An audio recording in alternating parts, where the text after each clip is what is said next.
سیدنا غوث اعظم کا نام سنا ہے آپ نے؟ پوچھ رہا ہوں کتنے بڑے عالم تھے وہ، اپنے وقت کے سب سے بڑے عالم. آپ واقعات سنتے رہتے ہیں. اتنے بڑے عالم وہ خود اجتہاد نہیں کر رہے، وہ بھی تقلید کر رہے ہیں. وہ بھی نہیں. حضرت سیدنا داتا گنج بخش علی بن عثمان حجویری رضی اللہ تعالیٰ عنہ لاہور میں آرام فرما ہے. کتنے بڑے عالم. ان کی کتاب کشف المحجوب آج بھی پڑھے آنکھیں کھلی کی کھلی رہ جاتی ہیں. اپنے وقت کے بہت بڑے عالم وہ خود فرماتے ہیں، چاروں اماموں میں سے خود اجتہاد نہیں کر رہے، وہ بھی مقلد بن رہے. فرماتے ہیں میں نے سوچا میں چاروں میں سے کس کے پیچھے چلوں. امام اعظم ابو حنیفہ، امام شافعی، امام مالک، امام احمد بن حنبل، یہ چار امام ہیں رضی اللہ عنہم. میں ان چاروں میں سے کس کے پیچھے چلوں؟ تو یہ خیرات الاحسان اور دوسری کتابوں میں اٹھا کے دیکھے. داتا صاحب فرماتے ہیں میں نے خواب دیکھا، مکہ مکرمہ خانہ کعبہ کا ایک دروازہ بنی شیبہ، باب بنی شیبہ، آج بھی نام لکھا ہوا ہے. جب آپ صفا مروہ کرتے ہیں تو وہاں جو دروازوں پہ نام ہے ان میں ایک نام باب بنی شیبہ. وہ کہتے ہیں میں نے وہاں سے دیکھا کہ حضور صلی اللہ علیہ وسلم اس دروازے سے کعبے میں داخل ہوئے. تو میں پیچھے پیچھے چلا. جب میں پہنچا تو دیکھا حضور صلی اللہ علیہ وسلم کے پاس ایک بوڑھا شخص بیٹھا، زیادہ عمر والا ہے مگر حضور اس سے بچوں کی طرح شفقت فرما رہے ہیں، پیار فرما رہے ہیں بچوں کی طرح، اس پر مہربانی. کہتے ہیں میں بڑا سوچ میں کہ یہ کون خوش نصیب ہے جس پر حضور صلی اللہ علیہ وسلم اتنی مہربانی فرما رہے ہیں. تو حضور نے دل کا حال جان کر فرمایا حضرت داتا صاحب کو، اے علی حجویری یہ تیرا اور مسلمانوں کا امام ابو حنیفہ ہے. یعنی ان کے دل میں جو تھی کہ میں کس کے پیچھے چلوں تو ان کو اشارہ مل گیا. تو حضور صلی اللہ علیہ وسلم کے، میں نے آپ کو کتنی مرتبہ یہ بات سنائی ہے، یہ امام اعظم جب مدینہ منورہ جاتے تھے تو حضور صلی اللہ علیہ وسلم کے روضے پر جا کر کہتے تھے اے رسولوں کے امام آپ کو سلام. تو قبر رسول سے آواز آتی تھی اے مسلمانوں کے امام تجھے بھی سلام. تو ہم ان ہستیوں پر اعتراض کریں آج کے لوگ کہ نہیں، تو امام اعظم نے یا ان چاروں اماموں نے دین کے خلاف کون سی بات کی ہے، قرآن حدیث کے مقابل کون سی بات کی ہے؟ ایسی کوئی بات نہیں.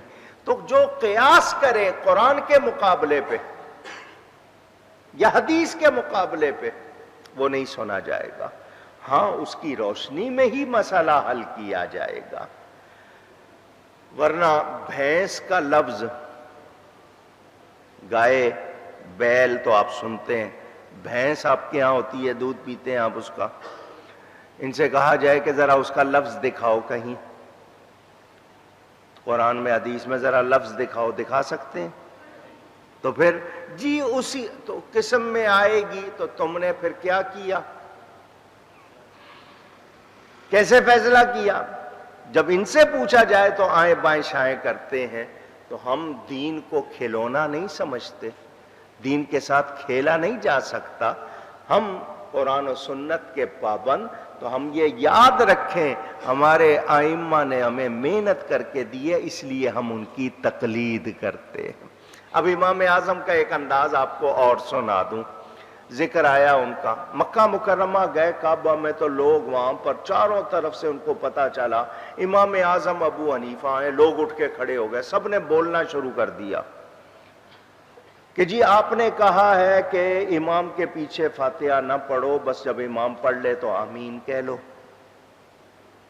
آپ نے یہ فتویٰ دیا ہے، اور جبکہ حدیث میں ہے کہ اس کی کوئی نماز نہیں جس نے فاتحہ نہیں پڑھی.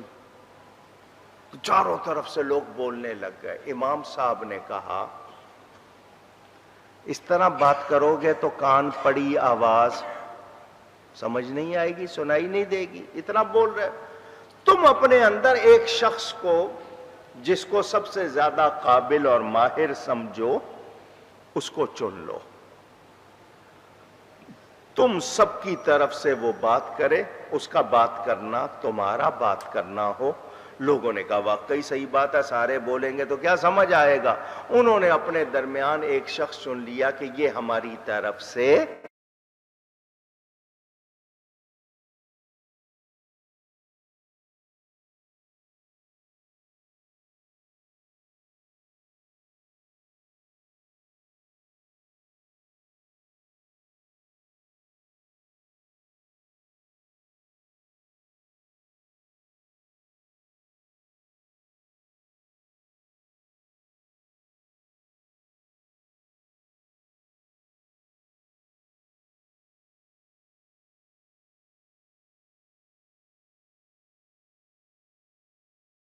اٹھانا, رفع کہتے ہیں اٹھانے کو, یدین ہاتھوں کو. ہم صرف ایک مرتبہ اٹھاتے ہیں, مگر کچھ لوگ رکوع سے پہلے, رکوع سے جانے سے پہلے, رکوع سے اٹھ کر بھی اٹھاتے ہیں رفع یدین. یہ پہلے سجدے سے پہلے بھی تھا, رکوع سے پہلے بھی تھا. حضور صلی اللہ علیہ وسلم نے کیا, بعد میں منع فرما دیا. اگر کوئی حضور کے اس کو منع کی روایت نہیں پہنچی اور اسی پر عمل کرتا رہے, ہمیں کوئی اعتراض نہیں. ہمارا وہابیوں سے, اہل حدیث سے رفع یدین پر, اونچی آمین پر, فاتحہ خلف الامام پر جھگڑا نہیں ہے.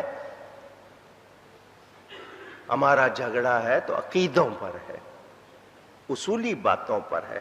کوئی اگر سنت سمجھ کر رفع یدین کرتا ہے اور اس نے سمجھا ہے پورے مسئلے کو, کتنے صحابہ کرتے رہے, کتنے اولیاء کرتے رہے, اس پر جھگڑا نہیں ہے. جھگڑا ہے تو عقیدوں پر ہے. سیدنا غوث اعظم رضی اللہ تعالیٰ عنہ حنفی نہیں ہے, ہم حنفی ہیں. غوث پاک حنفی نہیں ہے, اس کے باوجود ولیوں کا سردار ان کو مانتے کہ وہ بھی مقلد ہیں اور وہی کرتے ہیں جو قرآن حدیث کے مطابق ہے. تو ہمیں آج کوئی کہے کہ تقلید کیوں کرتے ہو, تو تقلید ضروری ہے کیونکہ ہر شخص مسئلہ جان سکتا نہیں ہے. تو چونکہ یہ لفظ آیا میں نے اس لیے اس کی تھوڑی سی وضاحت کر دی. تو ہم جان لیں کہ رحمان کے بندوں کو جب اللہ کی آیتیں سنائی جائیں, بتائی جائیں, تو ایسے ہی نہیں گر پڑتے, بلکہ توجہ سے سنتے ہیں, سمجھتے ہیں اور پھر ان پر گرویدہ ہو جاتے ہیں اور کان لگا کر سنتے ہیں, گہری آنکھ سے دیکھتے ہیں, سمجھتے ہیں, تاکہ ہمیں اس سے پورا فائدہ ہو, پورا فائدہ. اب صحابہ میں بھی سب کا درجہ ایک نہیں, صحابیت میں سب برابر. حضرت ابو بکر کی الف سے لے کر حضرت علی کی یہ تک, میرے نبی کے تمام صحابہ سچے, پکے, اچھے, مگر سب کا درجہ ایک جیسا نہیں, سب کی فہم ایک جیسی نہیں. حضور صلی اللہ علیہ وسلم ارشاد فرما رہے ہیں, حضرت ابو بکر کی آنکھوں سے آنسو جاری. اذا جاء نصر اللہ والفتح, یہ سورت ہے, حضور نے پڑھی, حضرت ابو بکر رونے لگ گئے. صحابہ بڑے حیران کہ اس میں تو اللہ کی فتح کا ذکر ہے اور حضرت ابو بکر رو رہے ہیں. بعد میں کسی نے پوچھ لیا, وہاں تو فتح کا ذکر تھا, مدد کا ذکر تھا, اور آپ رو رہے تھے. فرمایا اس میں نبی پاک کے تشریف لے جانے کا اشارہ تھا, اس لیے رو پڑا کہ حضور ہماری آنکھوں سے اب پردہ فرما جائیں گے. تو ہر ایک کی سمجھ ایک جیسی اونچی نہیں. ایک جماعت میں, ایک کلاس میں 40 بچے 50 بچے پڑھ رہے ہیں, استاد ایک ہے, کتاب ایک ہے, مگر ہر ایک کی سمجھ ایک جیسی نہیں. تو یاد رہے درجے اللہ دیتا ہے، سمجھ اللہ دیتا ہے. اور قرآن کہتا ہے افمن شرح اللہ صدرہ للاسلام، اللہ جس کے لیے چاہے، اللہ جس کے لیے پسند فرمائے اس کا سینہ اسلام کے لیے کھول دیتا ہے. تو یہ عطا فرمانے والا کون ہے؟ اللہ. جس کو چاہے، جتنی چاہے سمجھ عطا فرمائے. بڑے بڑے علماء گزرے اور وفوق کل ذی علم علیم، ہر علم سے زیادہ علم والا موجود اللہ تعالیٰ کی عطا سے. تو آج کوئی یہ کہے کہ نہیں میں ہی ہوں، تو ایسی کوئی بات اونچی، لیکن ہو صحیح عقیدے والا، کیونکہ شیطان بڑے بڑوں کی محنت برباد کرتا ہے. علماء پر تو، اولیاء پر اس کا زور لگانے کی زیادہ کوشش کرتا ہے، ان کی محنت برباد کر دوں. چنانچہ آپ نے سنا نا غوث پاک کے پاس بھی آ گیا تھا، تو غوث پاک نے لاہور پڑھی، یہ بھاگ گیا. کیا مطلب؟ بہت زیادہ اس سے خطرہ ہے. اللہ تعالیٰ کا فضل نہ ہو تو اس سے بچ سکتے. بڑے بڑوں کی محنت برباد کرنے کی کوشش کرتا ہے.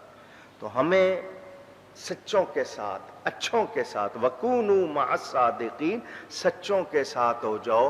تو ہم تقلید کرتے ہیں کیونکہ ہم خود مسئلہ معلوم کر سکتے نہیں. تو ان کی مہربانی جنہوں نے محنت کر کے نکال دیا تو ہم ان کی پیروی کرتے ہیں. یاد رہے عقیدوں میں تقلید نہیں ہوتی. امام اعظم یا امام شافعی نے کوئی عقیدہ نہیں دیا ہے، عقیدوں میں پیروی ہوتی ہے. عقیدے ملے ہیں تو قرآن حدیث سے.